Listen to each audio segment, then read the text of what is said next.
Quand je vous disais qu'Android est partout, je ne mens pas. Il est vraiment partout. C'est la deuxième série de figurines. Vous voyez, c'est marqué un Mini Collectible série 2. Ici, c'est une contrefaçon. On le voit tout de suite parce qu'au lieu d'Android, ils ont marqué Aodroid et ils l'ont marqué partout. Derrière, c'est pareil. Voilà, Aodroid and Related, n'est-ce pas? Donc, on nous explique ici à l'arrière comment ça marche. Car oui, il s'agit cette fois-ci d'un appareil et non pas juste d'une figurine.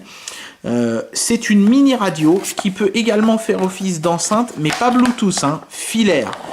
Et vous pouvez aussi lire de la musique que vous auriez stockée sur une carte micro SD. Voilà. Donc, il y a un petit câble, c'est du mini USB, et au moins celui-là, il est pas rouillé.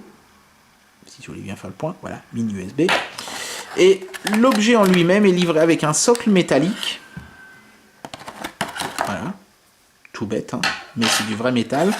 Et l'objet en lui-même est plus joli hein, que le précédent, la précédente version. Cette fois-ci, les antennes sont rigides, la tête tourne, les bras sont toujours articulés, les jambes sont disposées en arc de cercle cette fois-ci, et vous pouvez voir l'enceinte dans le bas là.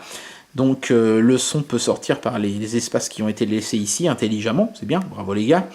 Et on peut mettre donc une micro SD ici, je l'ai déjà fait, comme ça je vais pouvoir vous faire la démonstration tout de suite. C'est par là qu'on recharge et qu'on branche l'enceinte en USB à son ordinateur. Donc vous voyez, il faut que ce soit filaire, vous ne pouvez pas le faire en Bluetooth. C'est dommage parce que du coup ce ne sera pas une enceinte Bluetooth pour votre téléphone. C'est ici qu'on allume ou qu'on éteint le bousin. Et voilà, donc je vais l'allumer.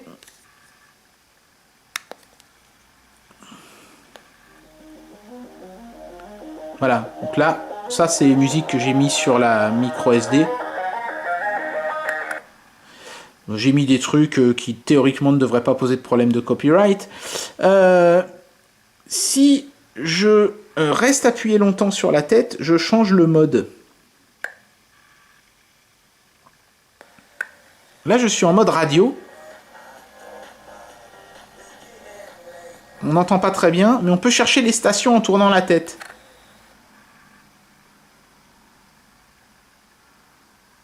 Le truc, c'est que je sais pas pourquoi ce machin capte presque aucune station que j'essaye de capter. Normalement, là où je me trouve, on capte une quinzaine de stations de radio facile. Mais lui, voilà. Tout ce qu'il peut me capter, c'est du bruit comme ça.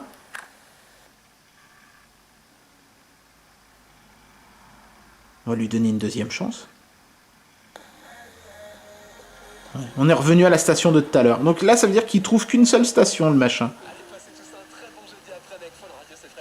Fun Radio. En plus, il a fallu... Je capte qu'une seule radio, il a fallu que ce soit celle-là, quoi. Merde! Et donc, si j'appuie encore une fois sur la tête longuement, je passe en mode enceinte. Donc là, on va rien entendre, puisque c'est pas branché. Alors, en restant appuyé, en tournant la tête et en restant quelques secondes comme ça, on diminue le volume sonore et comme ça, on l'augmente. Voilà.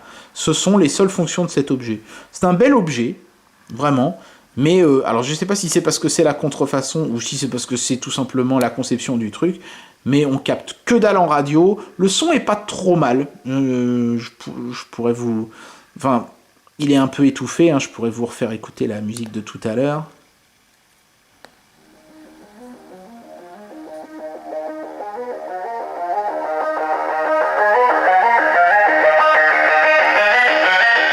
Mais ça crache pas mal quand même.